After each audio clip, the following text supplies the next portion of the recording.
두 번째 시간 강의를 시작하도록 하겠습니다. 지금 우리가 하고 있는 것이 무엇이냐 하면은 베드로 전후서, 특별히 베드로 후서에 대해서 그것은 베드로가 쓴 것이 아니다. 그러니까 성경이 거짓말하고 있다는 거죠. 그런 공격이 굉장히 많습니다. 그래서 베드로가 쓴 것이 맞다라는 것을 우리가 이제 어떻게 방어하는가 하는 것을 보여드리고 있습니다. 그리고 베드로가 쓴 것이 맞다는 것을 방해하는 것 자체도 의미가 있지만은 그거를 우리가 살피면서 자연스럽게 베드로 전후서의 내용과 특징을 살필 수가 있습니다. 그래서 이것을 이렇게 설명해 드리고 있는 것입니다. 지난번에 마지막으로 봤던 것이 이것입니다. 베드로가 저자라면은 바울의 신학하고 어떻게 이렇게 일치하는 부분이 많을 수 있는가라는 것이었어요. 그래서 바울의 신학과 일치한다는 것이 무엇이냐면은 속죄, 의롭게 됨, 또 그리스도와 함께 고난을 받음, 또 정부에게 순종해라, 위에 있는 권세들에게 순종해라, 이런 것들이 사도 바울이 한 얘기인데 어떻게 이렇게 그 베드로가 똑같이 할 수 있느냐라는 것입니다. 이거가 전제로 하는 게 뭐냐 하면은 베드로와 바울은 이제 싸우는 사람이었다는 겁니다. 제가 지난 시간에 말씀을 드렸지요. 그래서 팔레스타인 유대 기독교, 그 다음에는 이방 헬라 기독교가 있어가지고선 막 싸웠고, 그 변증법에 따르자면은 여기에 대표자가 베드로이고 여기 대표자가 바울인데 베드로가 쓴 책이 어떻게 이렇게 바울이 쓴 책과 내용이 비슷하냐? 그러니까 이건 베드로가 쓴 것이 아니다라는 것이 저쪽 사람들의 주장이라는 거예요. 그래서 거기에 대답이 뭐였냐면은 그 왜 서로 달라야 하냐는 것이죠. 그러니까 베드로의 신학, 바울의 신학, 너무 그러지 말자는 겁니다. 초대 교회의 신학이 있었고 신학이 있었다면은 교회를 세우신 분이 하나님이신데 하나님의 신학이죠. 그러니까 공통된 것이 있고 거기서 베드로가 자유롭게 말할 수 있고 바울이 자유롭게 말할 수 있다. 그러니까 소스가 같다는 것입니다. 이거를 제가 지금 왜 다시 설명드리냐 하면은 신학, 그러니까 우리 그 성경 신학 전반에 있어서 여러분들이 알아두셔야 될 그런 내용입니다. 뭐냐 하면은요, 그 마태복음부터 이를테면은 요한복음, 계시록까지 이렇게 있지 않습니까? 책들이. 그러면은 강조점의 차이는 우리가 인정해요. 우리라는 것이 이제 보수적인 우리 그 기독교인들을 말합니다. 이를테면은 마태복음에는 뭐가 강조되어 있냐면은 구약이 예수님에 의해서 이렇게 구약 성경의 예언들이 잘 이루어졌다라는 것 강조합니다. 그렇죠? 예. 왜냐하면 마태복음의 1차적인 독자가 유대인들이었으니까. 요한복음의 경우에는 1차적인 독자가 이방인이거든요. 그러니까 이방인들이 읽기 쉽게끔 이렇게 되어 있어요. 그래서 강조점이 조금 달라요. 이런 식으로 이제 각 책마다 강조점이 다르다는 것은 우리가 인정할 수 있지만은 마태의 신학이라는 것이 완전히 별다른 것이 있어가지고서는 요한의 신학과는 서로 충돌한다. 뭐 이런 식의 논의는요, 그 자유주의자들이 만들어낸 논의입니다. 그냥 인간의 책들이라는 거죠. 성경들이. 그래가지고 이 사람 저 사람의 신학들이 서로 다르고 자기의 신학을 전제로 해서 책을 써가지고 비슷한 것도 있고 뭐 틀린 것도 있고 막 이렇다라는 것이에요. 근데 그걸 너무 강조하다 보니까 마치 그 베드로와 그 바울은 서로 비슷한 것이 있으면 안 되고 서로 싸우는 식으로 이렇게 나갑니다. 우리 보수적인 기독교인들은 그렇게 보면 안 돼요. 성경 전체는 성령님께서 쓰신 것이죠. 모든 성경은 하나님의 감동으로 된 것으로라고 하셨으니까요. 그래서 우리는 그냥 각 책마다 하나님께서 필요에 따라서 강조하신 부분이 있다라는 것은 우리가 인정하지만은 충돌한다 이런 논의는 우리는 인정할 수가 없습니다. 또 우리가 무슨 기독론이라고 하지 않습니까? 기독론, 신약에서 이제 많이 나오는 것이죠. 그래서 이를테면은 그 예수님의 명칭에 대해서 인자 기독론, 또 어린 양 기독론, 또 다윗의 자손 기독론, 무슨 기독론에서 기독론이 쭉 나오는데 그것도 성경에 보시면은 대부분의 경우에 그 상호 교환적으로 사용됩니다. 영어로는 interchangeable하게 사용되었다 이렇게 이야기하는데 그냥 그렇게 뜻의 차이가 많은 것이 아니에요. 그런데 이제 그 현대의 학자들이 그 쓰임새를 너무 이렇게 인위적으로 구분하고 특징 또 강조점을 너무 부각시켜 가지고서는 그 서로 이제 배타적인 것으로 이렇게 생각하는데 그것은 좋은 태도가 아닙니다. 그래서 우리 보수적인 기독교인들은요 이런 것들 이렇게 무슨 바울과 베드로가 엄청나게 차이가 있다 이런 주장들에 대해서는 좀 조심해야 될 필요가 있습니다. 그 다음에 베드로 전서가 이제 굉장히 큰 박해에 대해서 말하고 있는 것 같은데 박해는 역사적으로 보면은 트라이안 황제, 도미티안 황제 뭐 이럴 때에 발생했다는 것이죠. 81년에서 96년 사이에 도미티안 요때가 요한계시록이 또 요한복음에 쓰여졌던 그 시기입니다. 또 트라이아누스 황제 때 요때 이제 발생했는데 사도 베드로께서는 64년에서 68년에 순교하셨거든요. 그러니까 이런 역사에 나타난 대규모 박해 이전에 그 순교하신 분인데 베드로 전서를 보면은 마치 베드로 전서의 독자들이 사는 그 시대에 엄청난 박해가 있었던 것처럼 말하는데 그거는 시대적으로 모순되는 거 아니냐라는 것이에요. 거기에 대한 답변은 뭐냐면요. 베드로 전서가 대규모의 박해를 전제라고 하는 것은 아니에요. 그냥 일반적인 박해를 이야기하고 있습니다. 그래서 그 109쪽에 보시면은요. 그래서 그냥 역사적 상황들이 여러 가지로 그 소규모의 박해들은 얼마든지 있었거든요. 그래서 그냥 그것 이야기하고 있는 겁니다. 베드로 전서에서 기독교인들이 당하는 우리 사도행전만 봐도 얼마나 박해가 많습니까? 동족 유대인들에게 사도 바울이 당했던 박해를 생각해 보세요. 또 이방인들도 그 자기 동족에게서 또 박해를 당하죠. 왜냐하면은 종교가 바뀌니까 지금 인도나 이슬람권에서 핍박당하는 분들이 왜 핍박당합니까? 그러니까 원래의 종교를 떠나니까 그러잖아요. 그러니까 그 당시에 로마 제국도 마찬가지죠. 고대로 갈수록 그 종교에 대한 종속성은 더 강해집니다. 그러니까 핍박이 심하죠. 그래서 베드로 전서가 뭐 전 세계적인 핍박이다 이런 말하는 법 없거든요. 그래서 그냥 베드로는요 전체 교회에 대해서 공통적인 상황에 대해서 당신들 핍박당하니까 그럴 경우에 이렇게 하시오 십자가를 생각하시오 이렇게 얘기하고 있다는 겁니다. 그래서 베드로 전서가 엄청난 핍박에 대해서 얘기하고 있는데 엄청난 핍박은 베드로가 순교한 다음에나 당한 것이기 때문에 베드로 전서는 베드로에게 합당하지 않다 이렇게 주장하는 것에 대해서는 무슨 소리냐 베드로 시대에도 크고 작은 박해들은 얼마든지 있었다. 베드로 전서에서 그 박해에 대해서 기술할 정도의 이 정도의 박해는 늘상 있는 것이었다. 우리가 그렇게 대답합니다.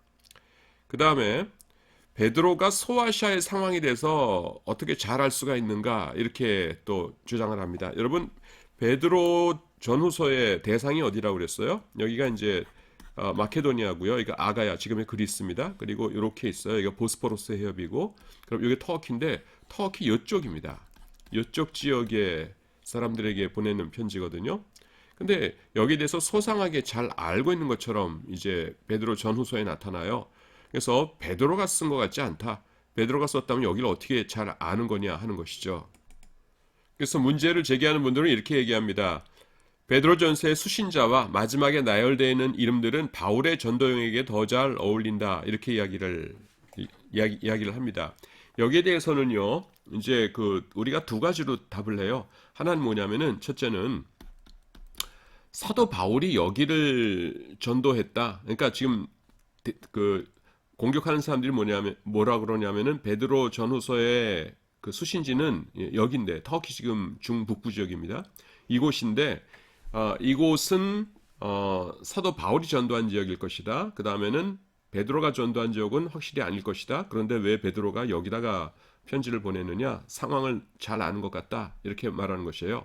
거기에 대해서 첫 번째는 뭐냐면은 사도 바울이 거기 전도했다는 증거가 없다. 우리가 이렇게 이야기합니다. 자, 좀 터키가 좀 더 길긴 하지만 요 정도에서 끊고 여기가 이제 수리아 안디옥입니다. 1차 전도 여행은 여기 구브로 섬에서 이렇게 해서 이렇게 갔다가 돌아왔죠. 2차 전도 여행은 이제 쭉 횡단에 가가지고서요. 쭉 갔다가 여기 그 무시아의 드로아라는 곳, 드로아는 트로이고요. 무시아는 지역 이름입니다. 그러니까 경기도 수원 이러듯이 무시아라는 지역에 드로아예요. 그래서 무시아에 이르렀을 적에 비시디아 쪽으로 오른쪽으로 돌려고 그랬어요. 제가 말하는 것이 아니라 성경이 나오는 겁니다. 그래서 사도 바울이 이렇게 가려고 하는데 하나님께서 여기서 방해를 하시죠. 그러니까 성경 말씀 가운데서 가장 이해할 수 없는 이상한 구절입니다. 그 복음을 전하려고 하되 예수의 영이 허락지 아니하시는지라. 그러니까 전도하려고 하는데 성령께서 막으셨대요. 참 희한한 상황인데 하여튼 그래요. 그러다 사도 바울이 이상하니까 뭐지 하면서 있는데 들어와서 꿈을 꿨는데 마게도냐 사람 하나가 손짓하여 가로되 건너와서 우리를 도우라. 그러니까 네아폴리에 상륙해서 그 빌립보, 데살로니가, 베레아 이렇게 전도하고 그 다음에는 아덴, 고린도 이렇게 그 유럽 전도를 하지요. 근데 사도 바울이 어떻게 하려고 했냐면 비두니아로 가려고 하다가 이쪽으로 꺾인 거예요. 그 하나님께서 꿈으로 계시해 주셔서. 그래서 비두니아는요, 이 오른쪽 지역이 비두니아인데 그 사도 바울이 전도했다는 거가 성경에 없어요. 갈레다가 말았습니다. 그래서 바울이 전도한 지역이다라고 하는데 바울이 전도한 지역보다 좀 북쪽 지역이에요. 지금 이 대상지는. 그리고 두 번째는 베드로가 왜 여길 잘하냐 그러는데 그 당시에 사도들이 그 전도 전략이나 아니면은 그런 얘기 같은 걸 공유했거든요.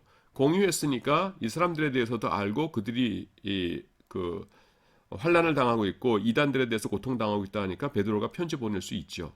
공유했다는 걸 어떻게 하냐면요, 여러분. 제일 대표적인 것이 2차 전도 여행 생각해 보세요. 2차 전도 여행에서 쭉 하다가 나중에 어디로 오냐면은요. 예루살렘에 와서 보고를 하고 그 다음에는 안디옥으로 돌아갑니다. 이게 2차 전도 여행의 사도 바울의 행로예요. 바다를 통해서 왔죠. 여기가 참 터키였죠. 이렇게 바다를 통해서 왔죠.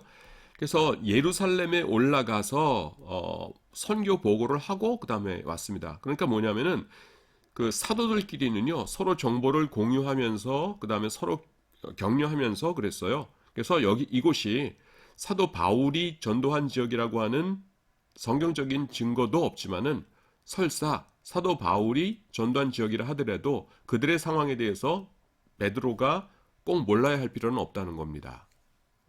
그냥 그 베드로 전후서에 등장하는 그 정도 상황 파악은 충분히 직접 전도를 하지 않았더라도 할 수 있었을 것이다라는 것입니다. 그리고 베드로 전후서에 보시면은 요 지역 교회에 편지를 보내긴 하지만은 그 지역이 베드로가 직접 전도한 교회이다라고 하는 그런 언급은 또 없어요. 그냥 그 다른 사람이 전도해서 세운 곳이라 하더라도 베드로가 누굽니까? 그 당시에 사도들 중에서도 그 수장이었거든요. 그러니까 그 베드로가 충분히 자기의 권위를 가지고 전체 교회들에 대해서 이런 것을 쓸 수가 있는 것이죠. 그 다음 논의는 상당히 재미있습니다. 베드로 전서가 예루살렘 멸망 이후에 기록되지 않았을까라는 것이에요. 예루살렘 멸망 이후에. 여러분, 예루살렘 멸망이 언제입니까? AD 70년에 티투스 장군, 그러니까 베스파시아누스 장군의 아들인 티투스 장군에 의해서 예루살렘이 망하죠. 우리말로는 그냥 디도 그럽니다. 우리 디도서 있죠. 그 디도서의 디도와 이 그 디도 장군의 디도가 스펠링이 같아요. Titus, 타이터스 영어로는 그렇게 하는데요. 근데 사도 베드로께서는 64년에서 68년 사이에 네로 황제에서 순교하셨거든요. 근데 베드로 전후서는 아무래도 70년 이후에 기록되어 된 것처럼 보인다라는 것입니다. 그 이유가 뭐냐 하면은 베드로전서 5장 13절에 보시면은요. 제가 여기다 인용은 안 해놨는데 제가 읽을게요. 함께 택하심을 받은 바벨론에 있는 교회가 너희에게 문안하고 내 아들 마가도 그리하느니라 이래요. 그래서 바벨론이라고 등장하는데 바벨론은 뭐냐면 보통 로마를 뜻한다는 거죠. 여러분 여기 어디 나옵니까? 뭐 유명한 구절이죠. 요한계시록에 보시면은 무너졌도다 큰 성 바벨론이요 이렇게 말씀하죠. 물론 이제 미래에 있을 어떤 적그리스도의 도시를 뜻하기도 하지만은 적그리스도의 제국을 1차적으로는 그 당시에 로마를 바벨론이라고 불렀다 이렇게 이야기합니다. 여러분 바벨론과 로마의 특징이 뭡니까? 예, 그 두 나라만이 성전을 무너뜨렸죠.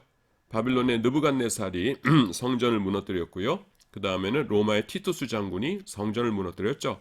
그래서 유대인들의 머릿속에는 동급이라는 거예요. 그래서 지금 이분들이 그러니까 베드로 전서는 예루살렘 멸망 이후에야 70년 이후에야 기록된 것이고 그때는 이미 베드로가 순교하신 다음이기 때문에 베드로 전후서는 그러므로 베드로가 썼을 리가 없다라는 것은 없다라고 주장하는데 그걸 왜 그러냐면은 봐라 로마를 바벨론이라고 말하지 않느냐. 로마를 바벨론이라고 말하는 것은 AD 70년에 로마에 의해서 성전이 파괴된 다음에 유대인들이 사용하던 용법이다. 그들은 로마를 바벨론이라고 불렀다. 근데 여기서 바벨론이라는 거가 등장하는 거 보니까 지금은 70년 이후인 것이고 70년 이후라면은 사도 베드로가 순교하신 다음이기 때문에 베드로 전후서는 사도 베드로가 쓰신 책일 리가 없다라는 것입니다. 여기에 대해서는요. 어떻게 우리가 답변을 하면은 우리가라는 것은 이제 보수적인 신학자들을 말합니다. 로마가 그 바벨론이라고 불린 것은 맞지만은 베드로 전서의 바벨론은 그냥 바벨론일 수도 있다는 거예요. 그 무슨 말이냐면은 그 메소포타미아에 바벨론이라는 곳이 있었어요. 그 메소포타미아가 어디냐면요. 그 터키가 이렇게 있고 터키가 이렇게 있고 여기가 다시 그려야겠네요.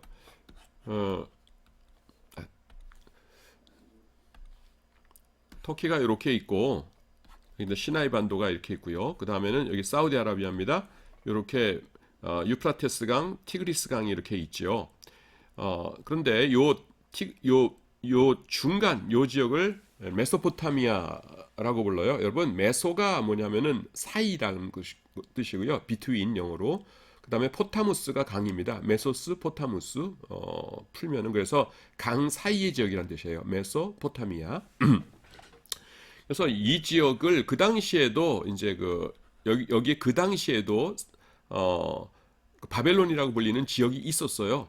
그래서 바벨론이라고 하면 무조건 로마라고 해석해야 된다는 거는 그거 어디서 나온 거냐라는 것이죠. 진짜 바벨론에서 베드로가 여기 가서 계셨을 가능성은 충분히 있거든요. 그러니까 메소포타미아의 바벨론이라면은 베드로 전서가 사도 시대에 쓰여지지 못했을 이유가 없다라는 겁니다. 그러니까 바벨론은 그 로마를 상징적으로 말하는 것이 아니라 진짜 바벨론이다라는 것이에요. 자, 그런데 우리 주장이 맞다는 증거가 뭐냐 하면은요. 여러분 성경책을 제가 또 말씀드려 볼게요.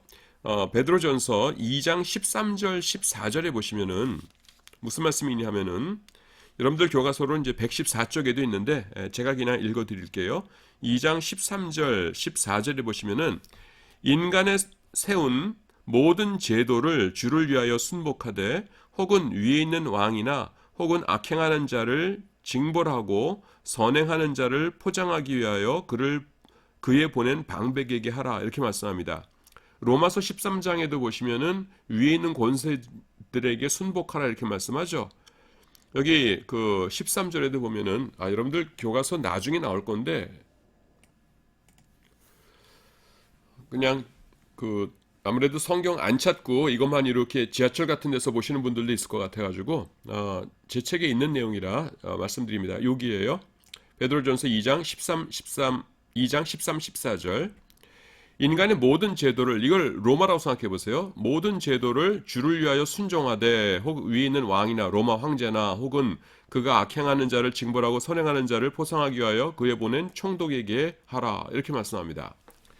근데 여러분 이것은요 지금 AD 70년에 나라가 망하기 전에 그러니까 64년부터 68년 사이에 사도 베드로께서 순교하시기 전에 하신 말씀이다 그러면 충분히 이해가 돼요. 하나님께서 로마 제국을 우리 위에 놓으신 것은 이렇게 질서 유지를 위해서 악한 자를 징벌하고 선행하는 자 포상하는 거 질서 유지지 않습니까? 이렇게 하도록 하는 거니까 그러니까 로마 황제나 총독에게 잘 순종하라. 그 순종하는 것이 주님을 위하는 길이다. 그래서 모든 제도를 우리가 잘 순종해야 된다. 로마 제국의 제도를 인간의 모든 제도였으니까 로마 제국이죠. 그럼 이런 말은 요때는 우리가 용납이 되는데요. 70년 전에 로마가 성전을 다 버려가지고서는 유대인들과 무든 사람들이 이렇게 하나님을 아는 사람들이 부르르 떨고 로마라고 하면은 막 이를 갈고 있는 시기에 사도 베드로께서 요때 말씀하시면서 황제나 총독에게 잘 순종하도록 하시어 로마 왕국의 모든 제도들은 이 제도들을 주님을 위하여서 순종하시오 이렇게 말한다는 게 여러분 그 말이 된다고 생각하십니까? 요 말씀이 여기 A에 어울려요? B에 어울려요? 당연히 A에 어울리죠. 그러니까 베드로전서는 70년에 나라가 망하기 전에 로마에 대한 반감이 그렇게 극도로 높지 않았던 시기에 기록되었다. 이 구절을 볼 때. 그러니까 이것은 사도 베드로가 쓴 글이 맞다라고 하는 것입니다. 그 다음에는 그 베드로가 베드로 전후서를 쓰지 않았다라는 그 근거로서 저쪽 분들이 내세우는 것은 또 뭐냐면은 베드로가 자신을 베드로라고 부를 수 있는가라는 것이에요. 그 베드로후서에서는요 자신을 시몬 베드로라고 부르고요. 베드로 전서에서는 자신을 베드로라고 불러요. 그런데 어떻게 자기를 자기 이름으로 부르는가? 다른 사람이 아무개요 이렇게 말하는 거는 상관이 없는데 자기가 자기 이름을 부르는 것이 이상하다라는 것입니다. 그런데 그 이상한 것이 아니라는 것입니다. 그 당시에요. 그러니까 다른 예를 제가 하나 말씀드릴게요. 뭐냐면은 그 그러니까 비슷한 시기의 책을 예를 드는 것이 가장 좋을 텐데요. 요세푸스 여러분 아시죠? 요세푸스 유대 역사가입니다. 언제 태어났냐면은 AD 37년에 태어나서 AD 100년경에 퀘스천 마크는 확실한 날짜는 아무도 모른다는 겁니다. 100년경에 로마에서 죽은 그 역사가입니다. 이 사람이 유대 고대사, 유대 전쟁사, 자서전, 또 아피온에 대항하여 라고 하는 이제 4가지 책을 썼어요. 왜 4권이라고 안 하고 4가지라고 하냐면은 그 자서전과 아피온에 대항하는 단권 한 권짜리 얇은데 요것들은 앞에 고대사랑 전쟁사는 굉장히 여러 권입니다. 두꺼운 책이에요. 그래서 그냥 4가지라고 말씀드리는데 여기 그 고대사에 보시면은요. 그 책 중에 자기가 등장해요. 그러니까 여러분 그 목사님 되실 분들은 고대사 그러니까 유대 고대사에 그러니까 필요한 부분들은 좀 다 읽으셨으면 좋겠는데요. 거기 보시면은 이제 베스파시아누스와 요타파타에서 전투하는 장면 이런 것들이 나오거든요. 근데 그때의 갈릴리 지역 총사령관이 요세푸스였어요. 그래서 자기가 어떻게 싸웠나 하는 것을 쭉 설명하고 있는데요. 요세푸스가 계속해서 제 기억으로는 나는이라는 말을 거의 안 씁니다. 계속해서 뭐라 쓰냐면은 요세푸스는 그래요. 자기가 쓴 책에서 자기 얘기하면서 그래서 이것이 이제 그 당시에 그냥 흔한 방식이었다.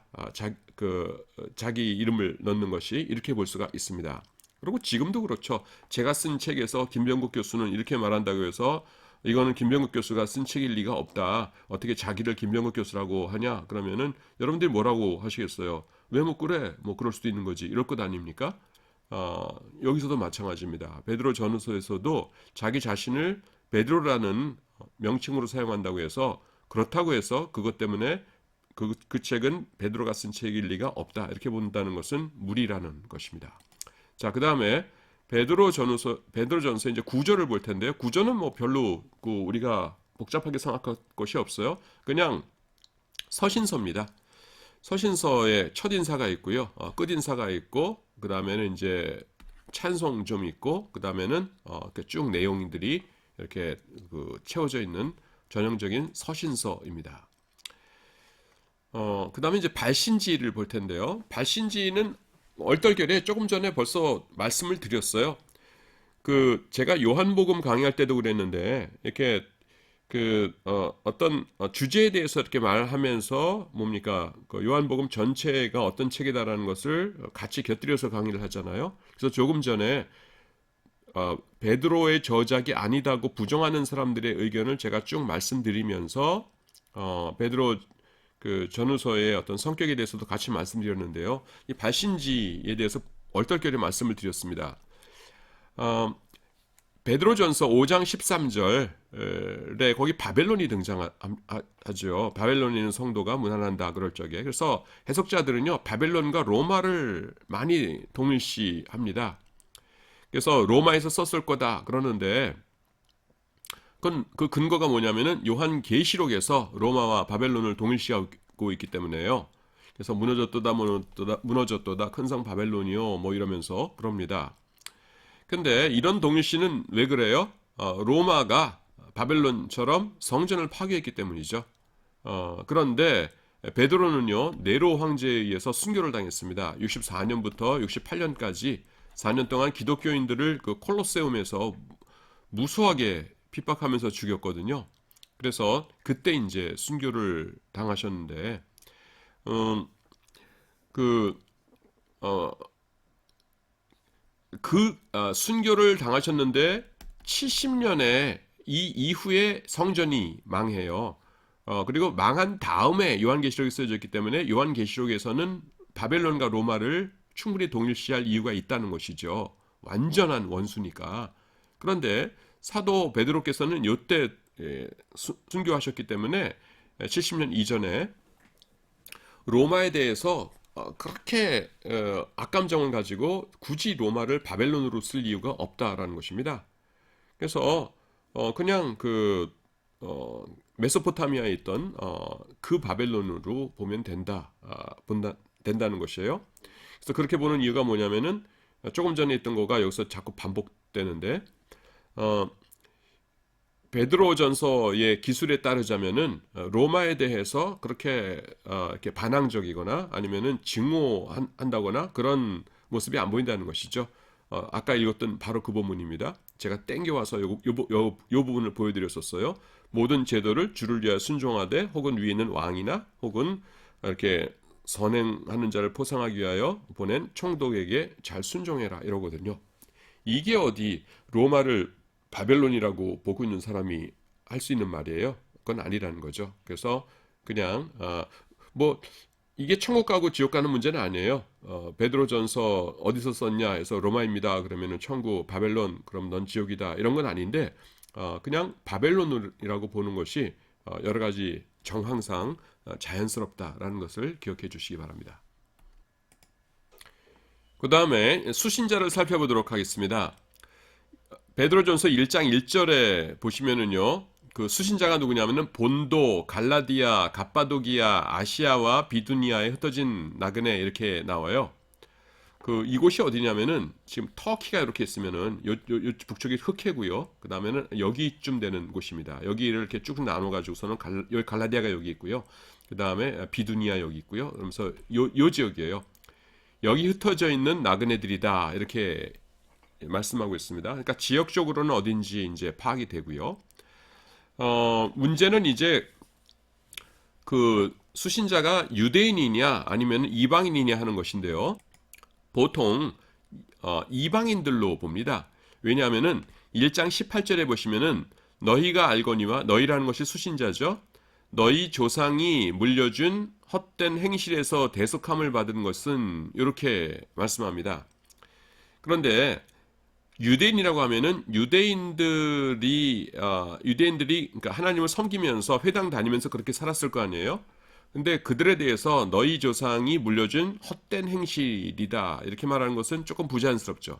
하지만 이방인들은 그냥 무슨 뭐 기껏해야 제우스, 뭐 헤라, 여신, 무슨 뭐 바쿠스, 술의 신이죠. 신, 뭐 이런 신 섬기면서 디오니소스 섬기고 뭐 이런 사람들이었거든요.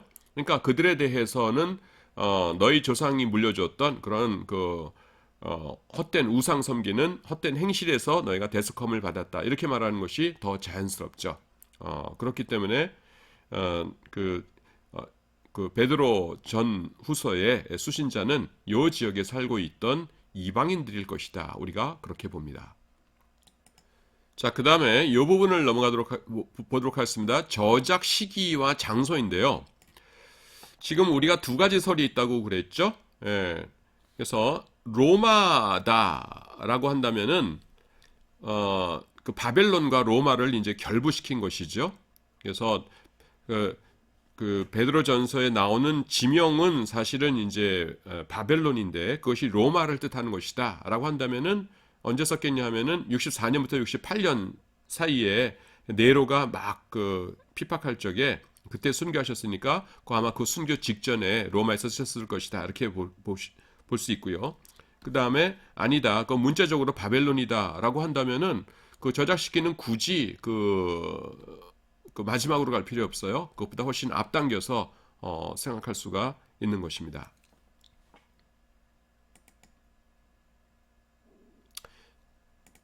여기서 왜 순교 직전이라고 하냐면은 이제 그쪽 그러니까 로마에서 썼다는 것을 인정하시는 분들은 로마에서 인정하시는 분들은 지금 그 로마와 바벨론을 동일시하는 거지 않습니까? 그러니까 로마와 바벨론을 동일시하는 것은 언제 그래요? 로마에 대해서 이제 징후가 차올랐을 때 그러는 거죠.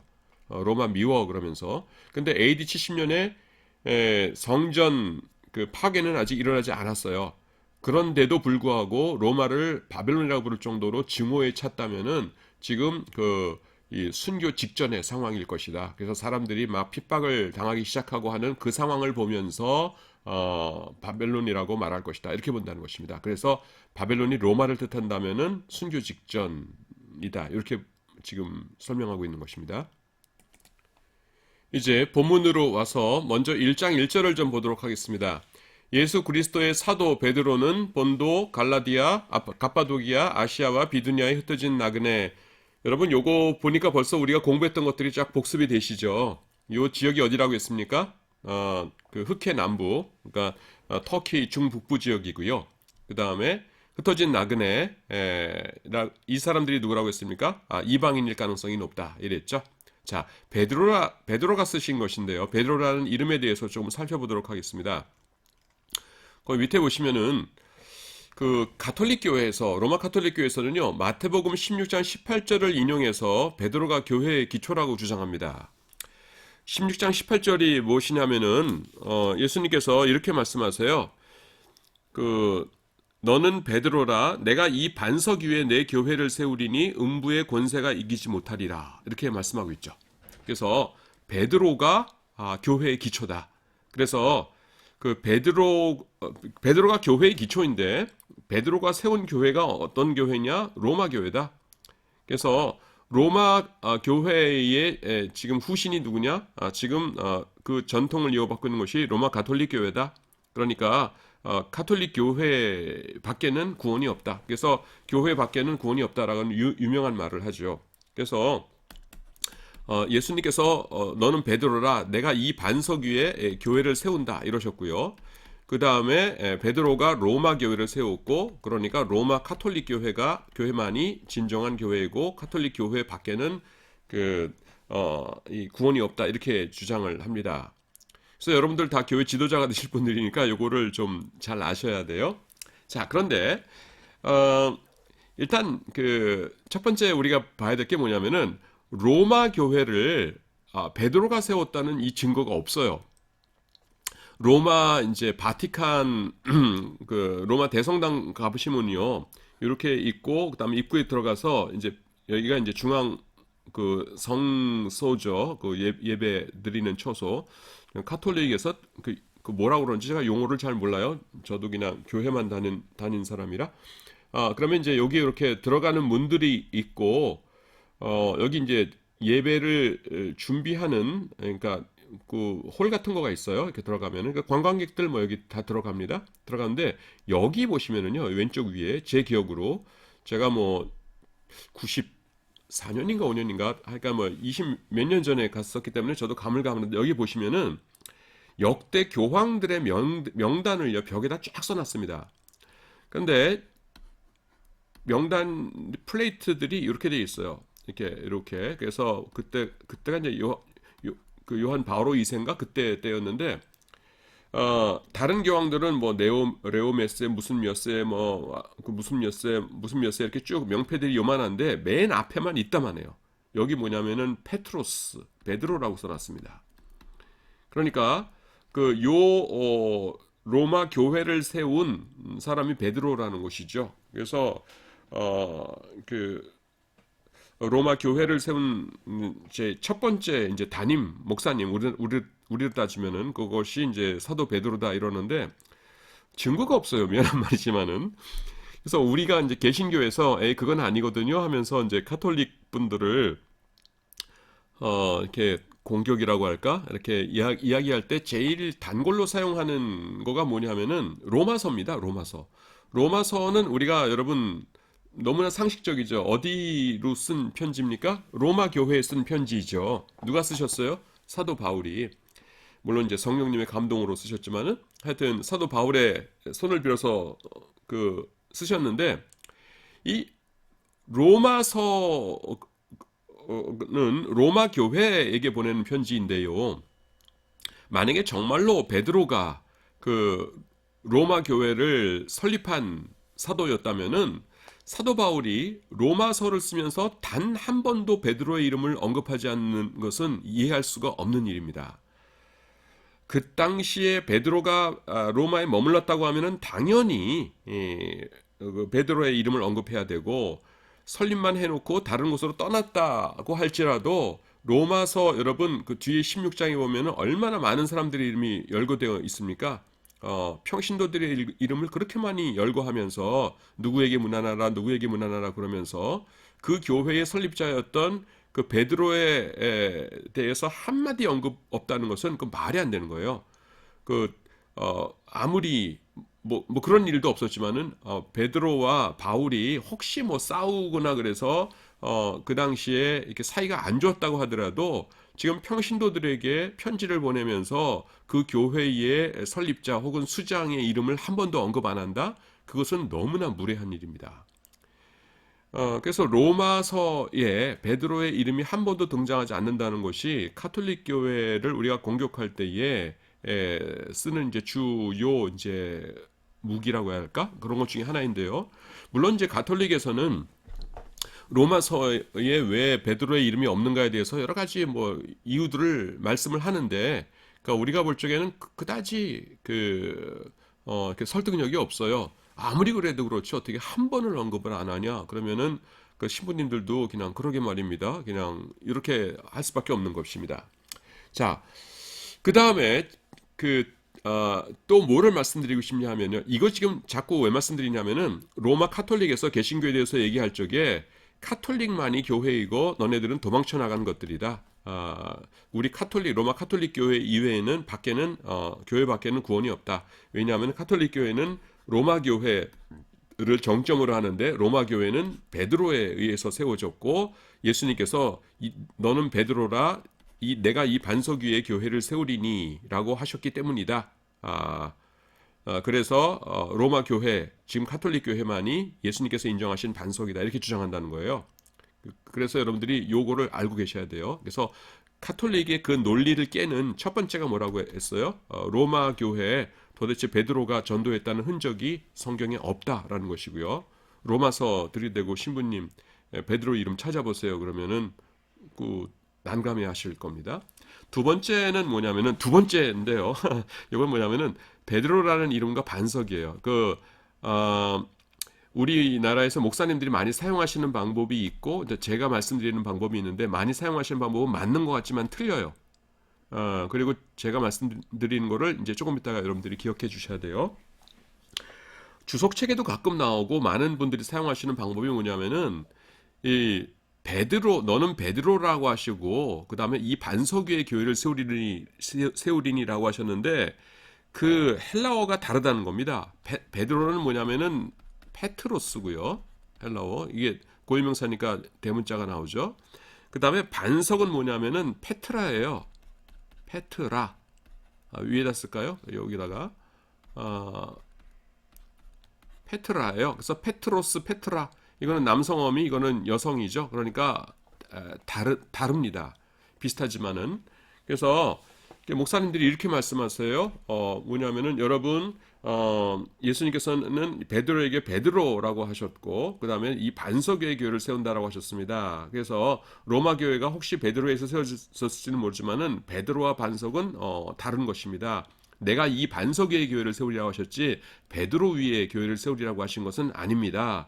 여러분 베드로는 페트로스고요. 그 다음에는 반석은 페트라입니다. 서로 다른 단어거든요. 그러니까 예수님께서 베드로라 내가 이 반석의 교회를 세우리니 했으니까 반석 그러니까 베드로의 믿음 위에 반석 위에 세운다는 것이지 베드로 개인에게 세우는 것은 아닙니다라고 이제 설명을 하세요. 근데 굉장히 위험합니다. 왜 위험하냐면은 이 단어의 차이를 가지고 이거를 설명하시면 안 돼요. 왜냐하면은 예수님께서 지금 베드로에게 말씀하실 적에는 페트로스, 페트라 이런 헬라어로 말씀하시는 것이 아니에요. 예수님께서 베드로에게 처음 이 말씀하실 적에는요 팔레스타인 아람어로 하셨습니다. 근데 아람어로는요 둘 다 게바예요. 그러니까 베드로도 게바고요. 그다음 반석도 게바예요. 너는 게바라 내가 이 게바 위에 교회를 세우리니 그러신 거예요. 그러니까 지금 두 개가 같은 겁니다. 그러니까 지금 예수님께서는 너는 베드로라 내가 이 게바 위에 그 교회를 세우리니 이러신 거겠죠. 거기서 이제 베드로라고 하셨을지도 몰라요. 너는 베드로라 너는 게바라 내가 이 게바 위에 교회를 세우리니 그러니까 이 반석에 해당되는 게바와 베드로가 정확히 일치합니다. 그래서 페트로스와 페트라의 구별을 가지고 논의하시면 안 되고요. 그러면은 다시 정리하면은요.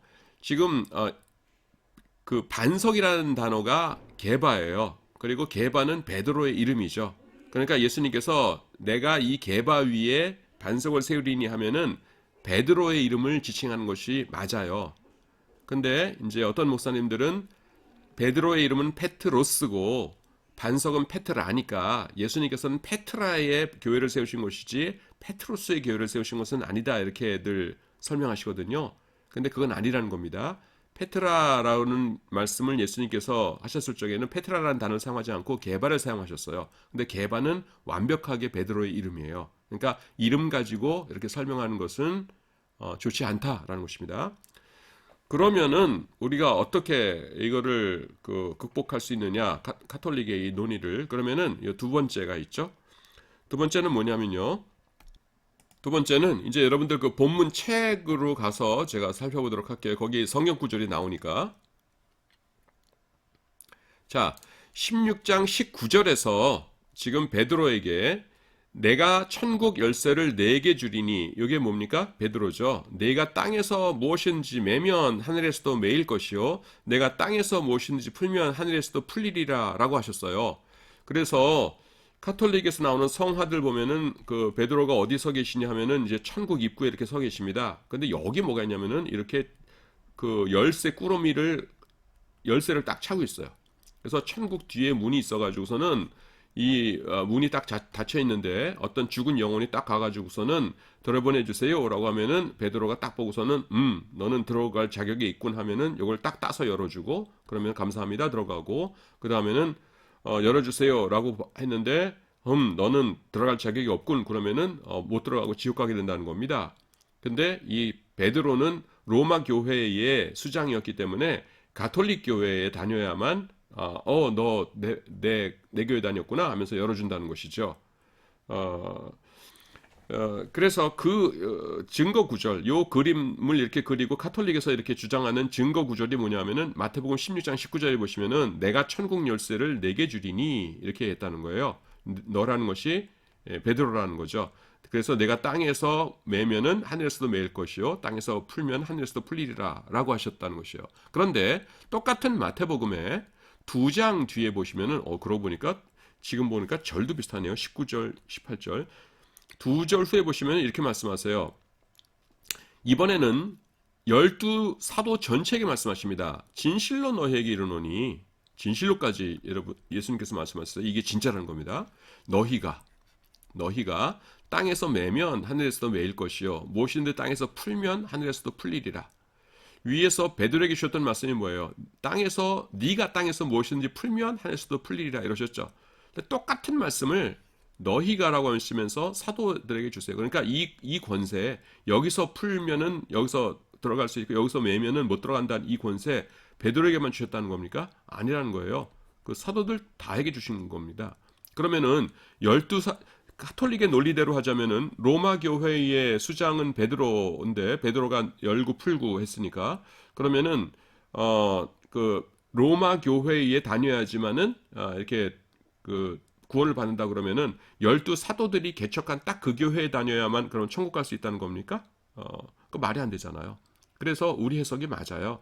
여기서 그 이 반석이라는 것은 뭐냐면은 사도 베드로가 조금 전에 뭘 고백합니까? 마태복음 16장에서 예수님을 고백하잖아요. 그래서 16절에 보시면은 시몬 베드로가 대답하여 가로되 주는 그리스도시요 살아계신 하나님의 아들이시니다. 그 다음에 예수님께서 이어지는 반석 말씀이 내가 복이 있도다 하면서 내가 이 반석 위에 내 교회를 세우리니 그러시잖아요. 그래서 우리 개신교에서는 이 반석이라는 것을 베드로 개인이 아니라 이 신앙 고백, 예수님을 그리스도라고 올바로 고백하는 이 신앙 고백으로 봅니다. 그래서 그 가톨릭 교회와 개신교회가 첨예하게 대립하는 본문이거든요. 요 본문이 그래서 지금 베드로라는 이름이 나왔고 마침 베드로가 쓴 서신을 우리가 지금 공부하고 있기 때문에 그것을 미리 이렇게 말씀을 드립니다. 일부러 이것을 평신도들에게 긁어부스럼식으로 강의하실 필요는 없는데 여러분들은 확실하게 알아두셔야 되고요. 그 다음에 혹시 어떤 가톨릭 신자가 신부님이 그러시는데 우리 로마 카톨릭 교회 아니고서는 구원 못 받는다고 하던데요 라고 한다던가 아니면은 그런 말을 들은 어떤 평신도가 와서 목사님 전도사님 어떻게 된 거예요 라고 하면은 여러분들이 설명을 해주시라는 것입니다. 그런데 페트로스랑 페트라가 다른 단어거든요. 이런 식으로 설명하시진 말라는 거예요. 예수님께서 하셨던 말씀은 페트라라는 말씀이 아니라 게바라고 하셨으니까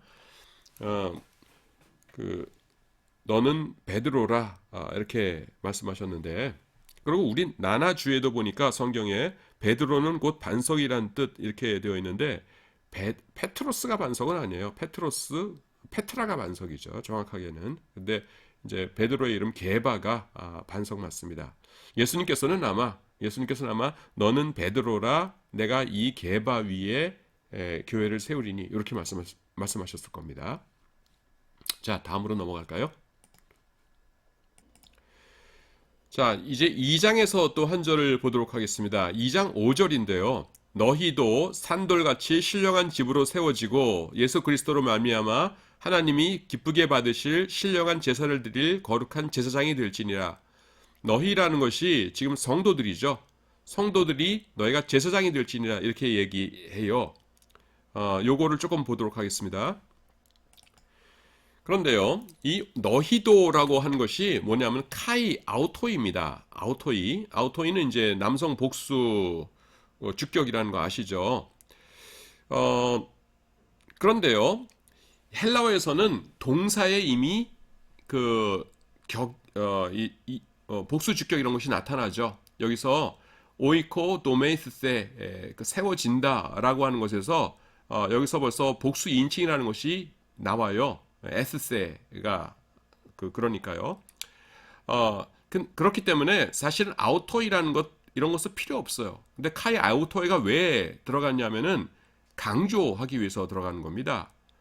원래 아우토스 이런 거 쓸 필요 없잖아요. 뭐 여러분들 기초적인 헬라어는 다 하셨죠. 그래서 이것이 강조고요. 그 다음에 카이도 여기서는 문맥상 심지어 너희도 이런 뜻으로 굉장히 강조하는 겁니다. 그래서 너희들 자신들도 역시라고 강조할 수 있는 것이에요. 그래서 지금 근데 조금 전에 5절 읽었는데요. 5절의 내용이 뭐였어요? 너희들도 위로 올라가 볼까요? 제사장이 된다는 거였죠. 너희도 뭐 중간중간 나온 다음에 결론은 거룩한 제사장이 될지니라 이렇게 나옵니다. 근데 이거를 왜 말씀드리냐면은 재밌어서 그래요. 뭐냐면은 카톨릭에서는 뭐라고 주장합니까? 만인 제사장설을 반박하죠.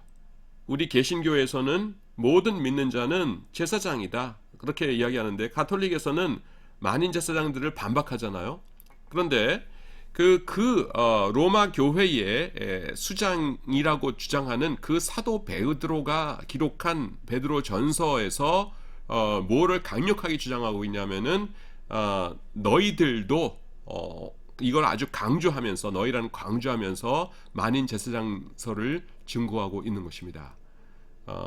제가 이거 왜 재밌다고 했는지 이해가 되시죠?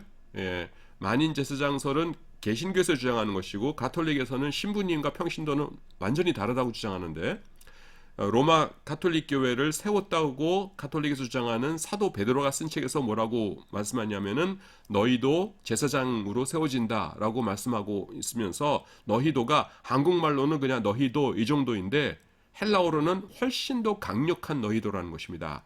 아우토입 안 써도 되는 주격 대명사가 사용됐고요. 그 다음에 앞에 심지어라는 용법으로 카이까지 등장하고 있어요. 예, 오늘 수업 여기까지 하도록 하겠습니다.